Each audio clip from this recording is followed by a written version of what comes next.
저희 아버지와 어머니에게는 아주 독특한 성향이 하나 있습니다. 제가 평생 동안 살아오면서 저희 아버지, 어머니는 저에게 공부해라, 공부 열심히 해야 된다는 말을 단 한 번도 하신 적이 없습니다. 그럼 여러분 얼굴에 저희 목사가 공부를 참 잘했나 보다 이렇게 생각하시는데 전혀 그렇지 않습니다. 공부 참 어렸을 때 못했습니다. 안 했습니다. 왜냐하면 시골에서 살다 보니까 얼마나 철렵이 재밌는지 맨날 고기 잡으러 다니고 메뚜기 잡으러 다니고 이러니 저에게는 공부할 시간이 없었던 겁니다. 본래 잘할 수 있었는데 안 해서 못한 거예요. 근데 부모님이 공부하라는 말을 한 말씀도 하지 않는 겁니다. 근데 어느 날 정말로 시험을 봤는데 바닥을 쳤어요. 근데 이게 미안한 거 아닙니까? 제가 그래도 양심이 있잖아요. 그래서 그날따라 옛날에는 이런 일이 있었습니다. 성적표가 나오면 부모님의 도장을 찍어서 학교에다 갖다 줬어요. 근데 그날따라 성적이 너무 안 좋아서 정말 그러고 싶지 않았는데 부모님의 도장을 훔쳤습니다. 그리고 꾹 찍어서 학교에다 갖다 주기를 제 평생에 딱 2번 해봤습니다. 많이 한 건 아니에요. 여러분 얼굴 보니까 나는 더 많이 했다 이런 분들이 혹시 계시면 참 미안이 되는데요, 딱 2번 했어요. 근데 어느 날 3번째 해도 시험을 못 봤습니다. 그런데 집에 갔더니 그 어머니의 화장대 위에 아버지의 도장이 놓여 있는 거예요. 이게 웬 횡재냐 하고 또 찍어갔죠. 이제 3번째가 또 된 겁니다. 저는 2번으로 끝내려고 했는데 3번째가 된 거예요. 또 4번째까지 이어졌습니다. 아버지의 도장이 화장대에 있었던 겁니다.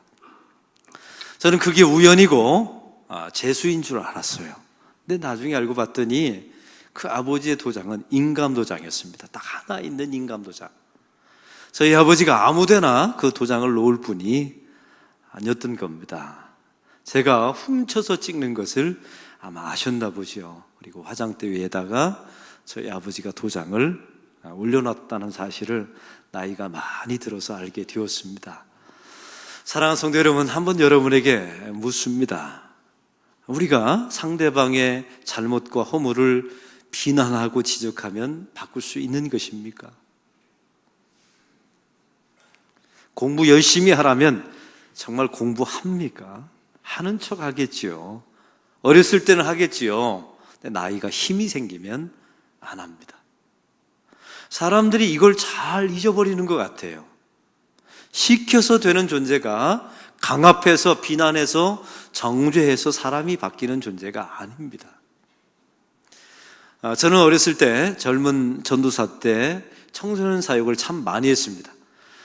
큰 교회에서 청소년 사역을 하다 보니까 이게 사건 사고가 참 많아요. 그러면 아이들이 사고를 쳐서 경찰서에 잡혀 있는 경우가 많습니다. 근데 그 어머님들이 이제 고민인 거예요. 아빠한테 이야기하면 집안이 발칵 뒤집힐 것 같고. 그래서 전도사인 저한테 찾아와서 목사님이 보증서 주고 전도사님이 보증서 주고 빼내달라고 요청을 하더라고요. 가고 싶었을까요? 안 가고 싶었을까요? 안 가고 싶어요. 사고는 지 아들이 쳐놓고 왜 저더러 수루빠라고 말합니까? 자기 아빠도 있는데. 안 가고 싶은데 어쩔 수 없이 이제 가게 되는 거예요. 어머니가 저를 옆에다 태우고 이제 운전해서 경찰서로 가는 겁니다. 가는 도중에 어머니들이 이러는 거예요. 목사님은 아시죠? 우리 아들놈은 절대 그럴 놈이 아닙니다. 그러면 제가 말합니다. 아니 이게 뭐가 아닙니까? 그놈은 충분히 그러고도 남을 놈입니다. 속으로, 제가 아주 속으로. 그 어머니 상처 안 받을까 봐 제가 속으로 말합니다. 경찰서에 도착하게 되었습니다. 이제 자기 아들은 가해자, 피해자, 두들겨 맞은 피해자가 있어요. 이제 딱 현장이 드러난 것 아닙니까? 근데 그 어머님들이 저한테 똑같이 하는 말이 있어요. 목사님은 아시죠? 우리 아들놈은 본래 천성적으로 착한데 누굴 잘못 만나서요? 친구를 잘못 만나서 이렇게 됐답니다. 참 기적의 여인들이에요.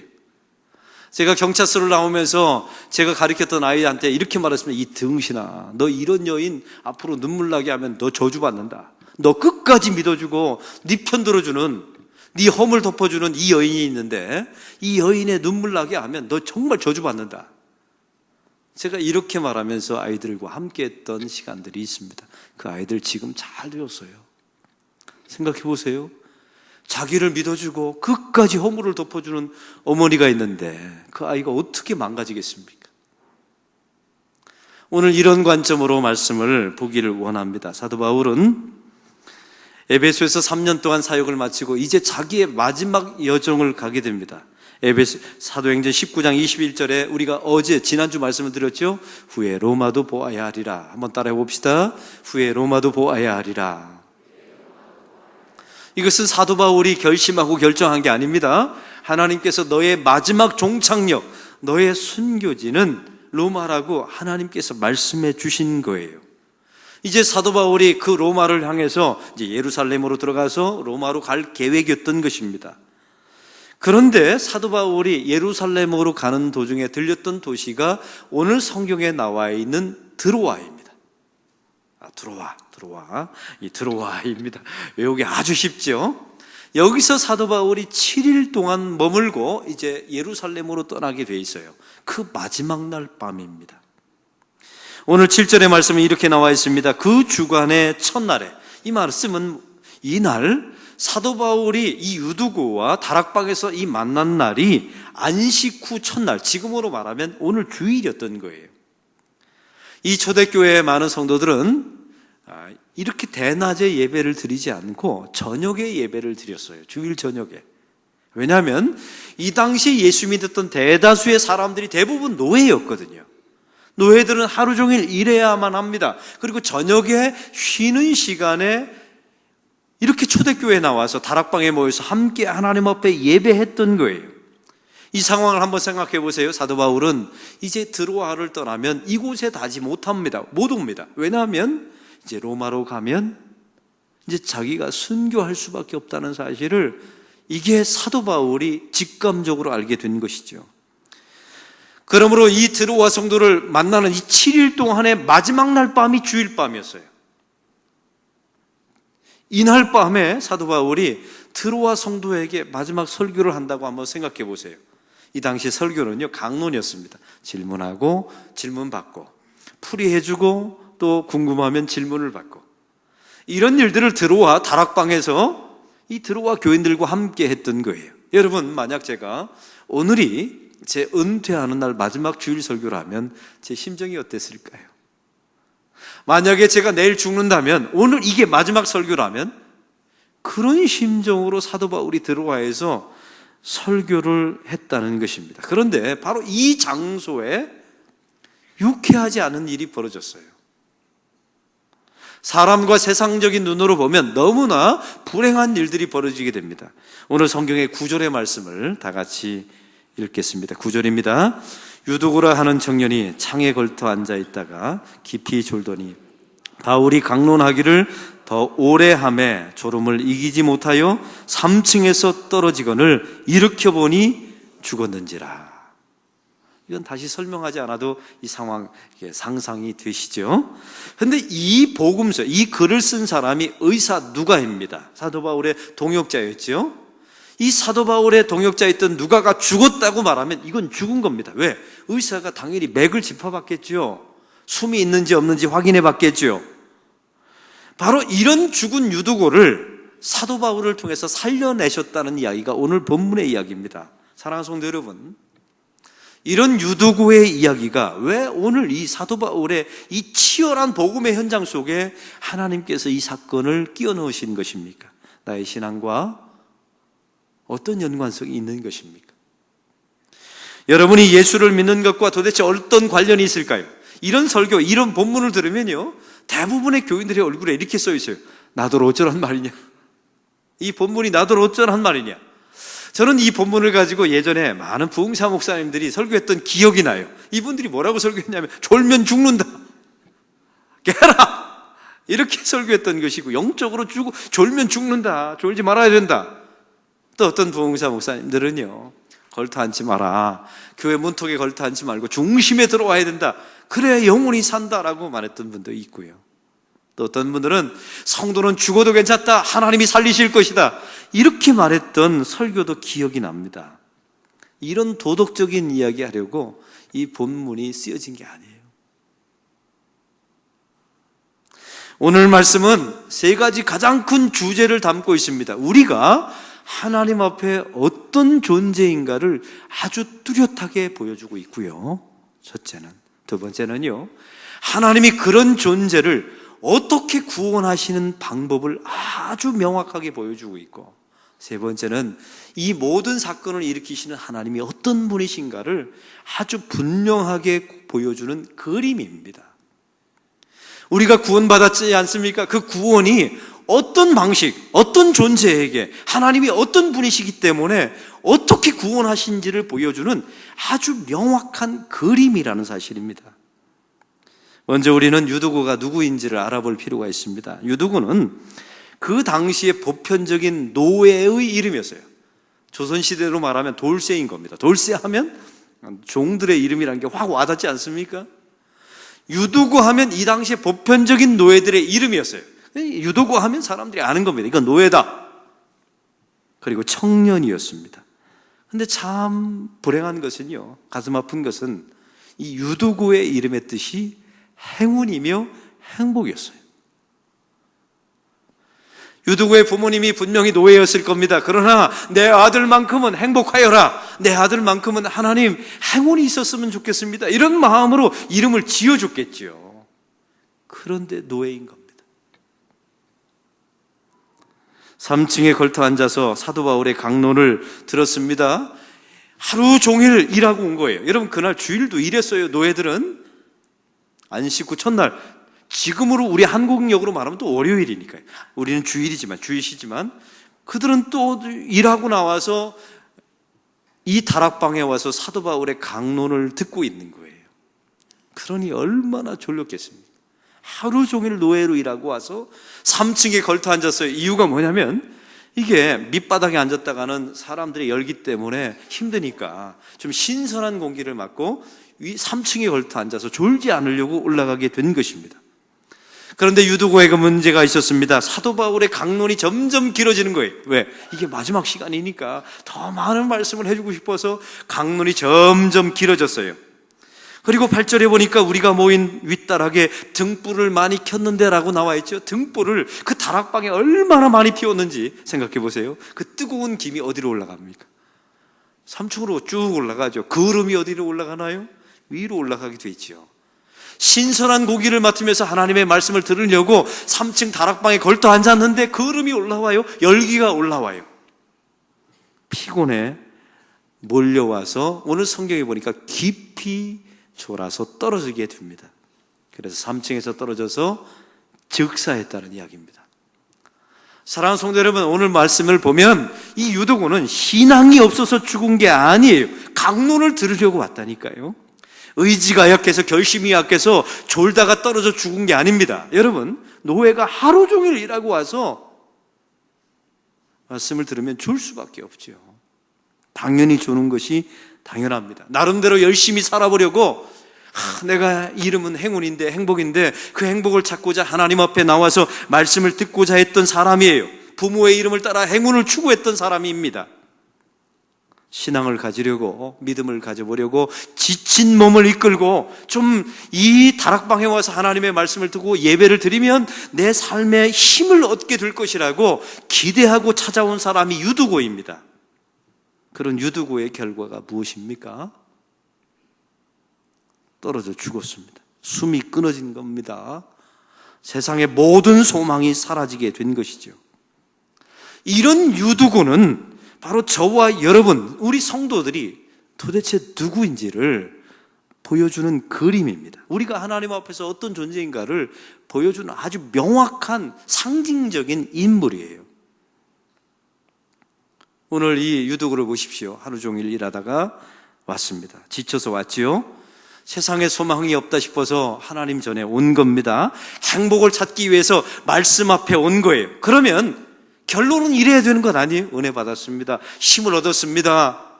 그리고 소망을 갖게 되었습니다. 그리고 비전을 갖게 되었습니다. 아니면 노예에서 해방됐습니다. 결론이 이래야 되는 것 아니에요?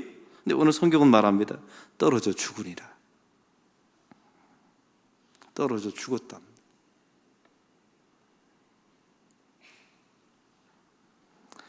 이것이 하나님 앞에서 우리가 어떤 모습인가를 보여주는 그림입니다. 사람의 실체입니다. 사랑하는 성도 여러분, 우리의 의지와 결심을 가지고 하나님 앞에 무슨 의의를 하고 또 하나님의 영광을 위해서 무엇인가를 해보려고 해요. 우리 교인들 일주일 동안 정말 지치게 일하다가 교회에 온 분들 계십니다. 당연히 조는 분들 계시죠. 세상에 소망이 없어서 정말 이게 마지막이다 생각하고 하나님의 도우심을 바라고 찾아오는 교인들도 있어요. 가족에게 지쳐서, 세상에게 지쳐서 정말 하나님의 위로하심을 바라고 교회에 간절한 마음으로 찾아오는, 여기가 마지막이라고 찾아오는 교인들도 있습니다. 그런데 성경은 말합니다. 그들도 떨어져 죽는답니다. 우리에게 하나님께서 무엇을 말씀하시는 것입니까? 우리는 불가능한 존재입니다. 소망이 없는 존재이죠. 아주 무능한 실체입니다. 내가 결심해서 무엇인가를 이루는 존재가 아니에요. 아무리 졸지 않으려고 결심하고 말씀을 들으려고 은혜를 받으려고 나에게 행운을 찾으려고 찾아왔지만 결국은 떨어져 죽어요. 그리고 그 사망을 해결할 능력이 전혀 없는 존재. 이 유두고가 저와 여러분이랍니다. 이어진 그림은 이렇습니다. 그러면 두 번째로 하나님이 이런 사람을 도대체 어떻게 구원해 주시는가에 대한 그림이 나와 있어요. 이제 사도 바울이 강론을 밤 깊이 하는데 갑자기 3층에서 쿵 떨어지는 거예요.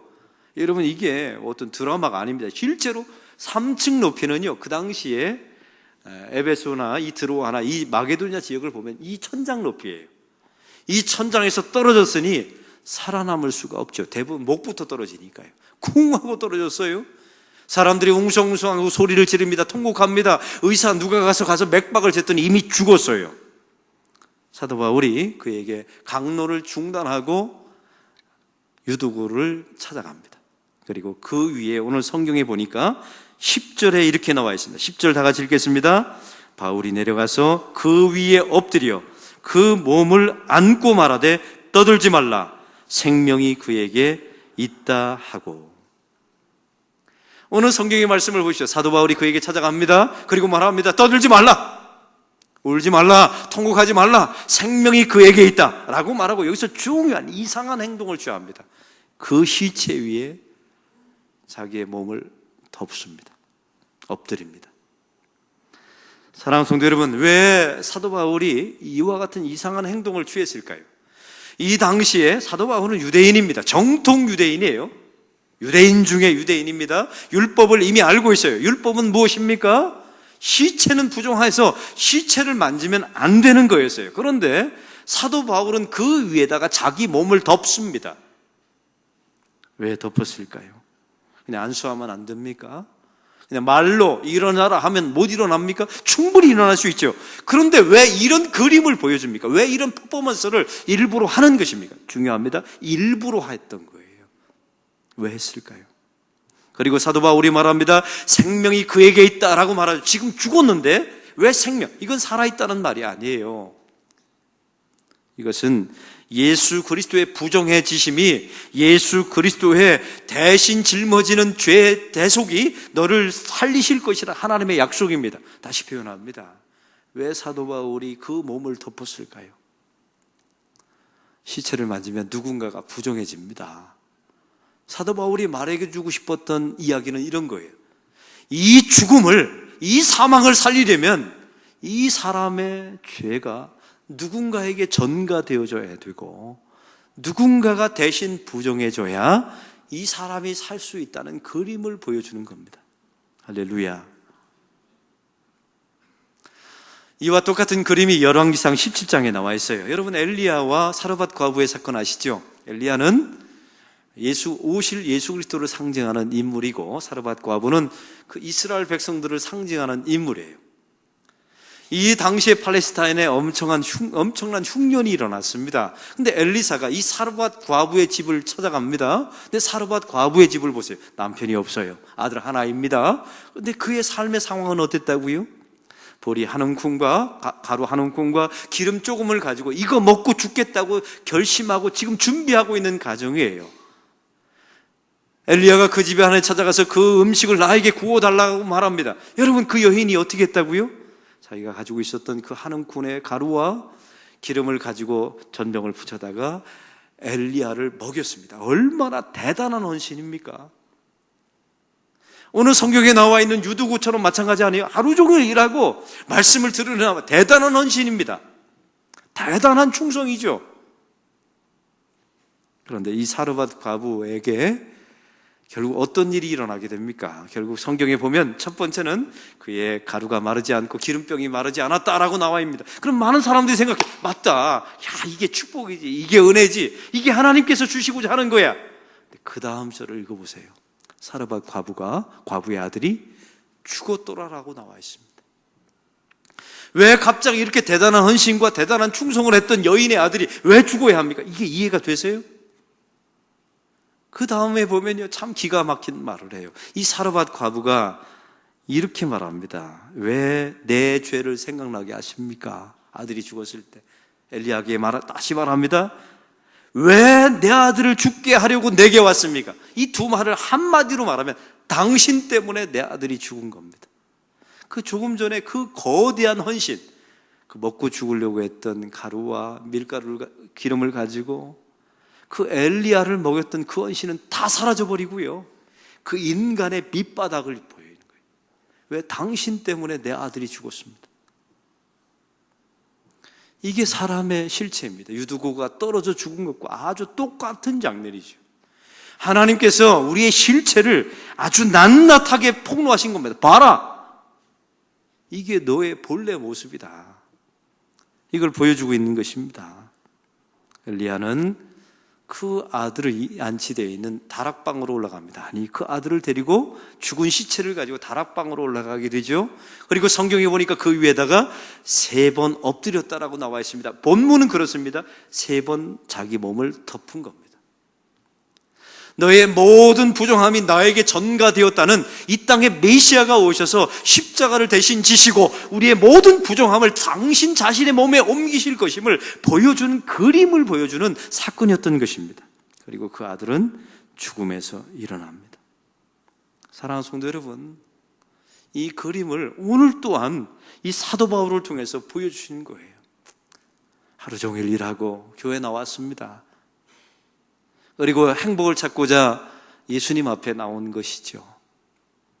그리고 졸림에도 불구하고 신선한 공기를 맡으려고 3층에 걸터 앉아서 열심히 말씀을 들어보려 했어요. 꼬집고 찔러보고 하면서 졸지 않으려고 했죠. 그런데 결론은 떨어져 죽었어요. 저와 여러분이 이런 실체임을 날마다 잊지 마시기 바랍니다. 갑자기 은혜를 받고 갑자기 노예에서 해방되고 갑자기 노예가 부자 되고 이런 게 아니에요. 그런 건 성경에 없어요. 그런 걸 기대하지도 마시고요. 그냥 떨어져 죽었어요. 죽은 자로서 할 수 있는 것은 아무것도 없고요.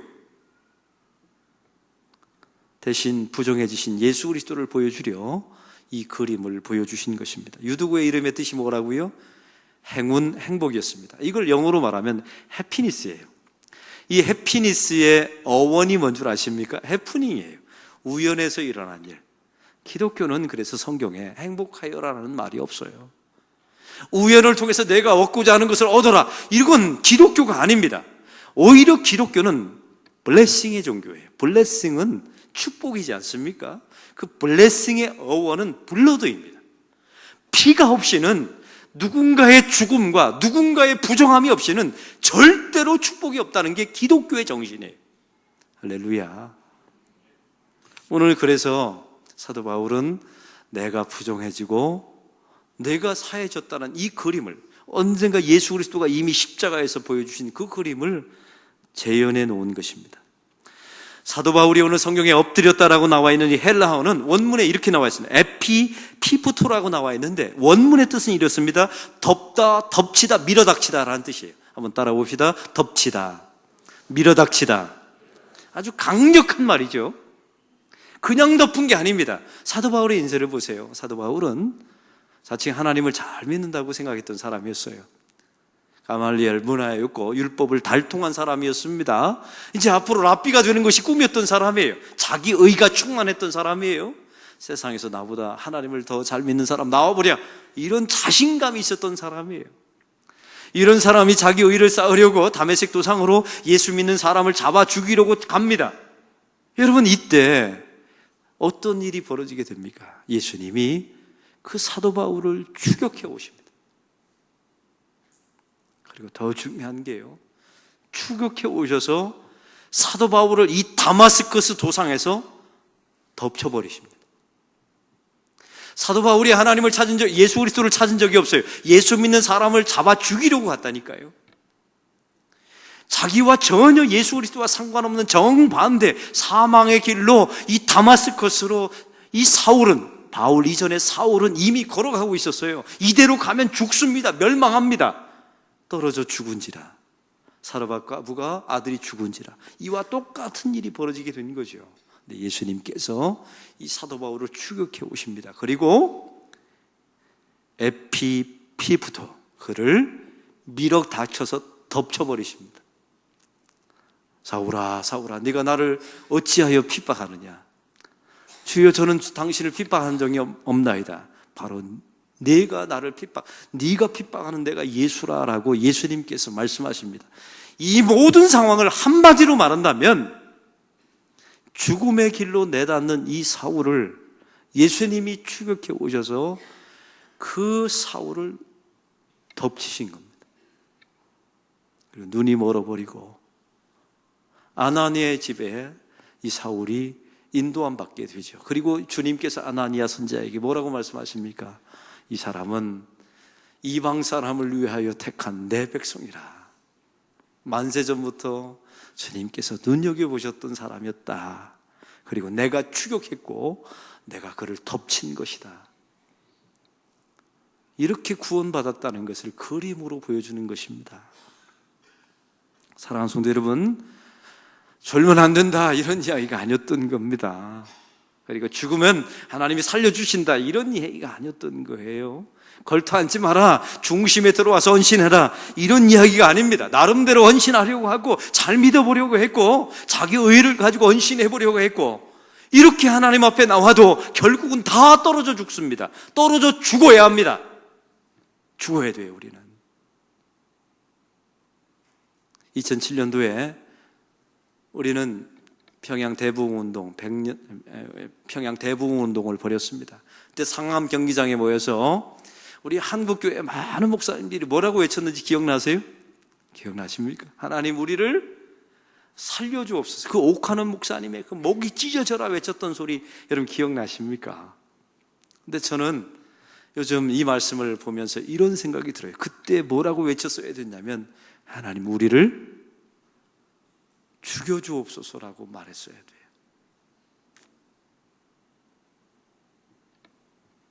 하나님은 저희들을 죽여주옵소서. 이 유두고가 살아보려고 하고 믿어보려고 하고 열심히 해보려고 하고 하나님의 뜻을 찾으려고 하나님 앞에 주의 전에 나와서 하나님 앞에 했지만 떨어져 죽은지라. 그리고 그 위에, 그 사망 위에 예수님이 덮치십니다. 그리고 구원해 주시죠. 사랑하는 성도 여러분, 성도는 누구입니까? 우리 성도들이 예수 믿을 때 조심해야 될 것이 있어요. 나는 그럴만하다고, 구원받을 만하다는 생각을 버리시기 바랍니다. 이게 예수 믿는 거예요. 무슨 행위로 구원받겠다는 생각을 아예 하지 마십시오. 자기 의의를 쌓는 것을 버리셔야 합니다. 구원과 은혜에 자기 의의를 끼워 넣으면 안 돼요. 여러분, 이 말은 자기 의의를 하지 말라 그런 건 아니에요. 열심히 복음을 듣고 뛰어 올라와서 헌신하고 사르밧 과부처럼 엘리야를 섬기고 이런 일을 해야 합니다. 그러나 결국은 우리가 떨어져 죽을 수밖에 없고 떨어져 죽는 존재임을 잊지 마시라는 거예요. 그러면 주님께서 우리를 추격해 오셔서 어느 한순간에 우리를 덮치십니다. 그리고 구원해 주시고 우리의 부정함을 예수님에게 전가시켜 주시죠. 나의 사망을 예수님의 사망으로 옮겨주십니다. 이렇게 우리가 구원받은 겁니다. 사랑하는 성도 여러분, 이제 저와 여러분이 유두고 말씀을 통해서 우리가 하나님 앞에 어떤 존재인지 아시겠죠? 이 유두고의 모습을 평생 잊지 마시기 바랍니다.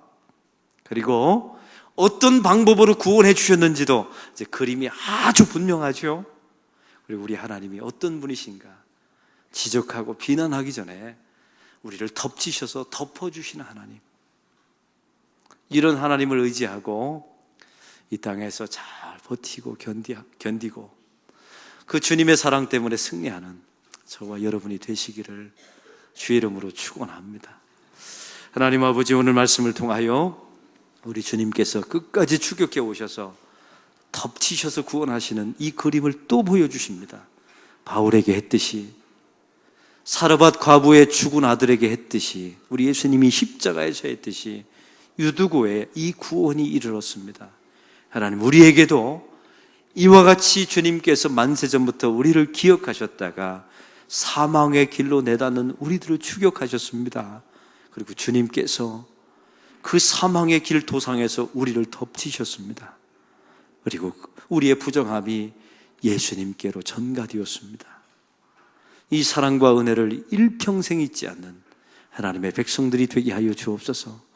이 초대교회 드로아의 이 3층 다락방은 사실은 성만찬장이었습니다. 그들이 떡을 떼고 있다가 말씀을 강론하다가 죽었습니다.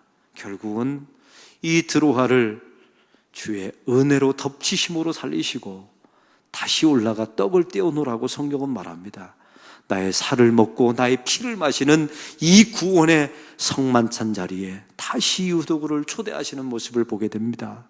하나님, 세상이 힘들고 유도구처럼 행복이라는 이름을 가지고 있지만 인생이 노예처럼 세상을 잘못 만나 우리가 힘든 경우가 있습니다. 그러나 주의 전에 와서 또 죽으라면 죽게 하여 주옵소서. 대신 주님께서 우리를 덮치셔서 우리를 추격하셔서 당신의 구원을 이루어 주시옵소서. 예수 그리스도의 이름으로 기도하옵나이다. 아멘.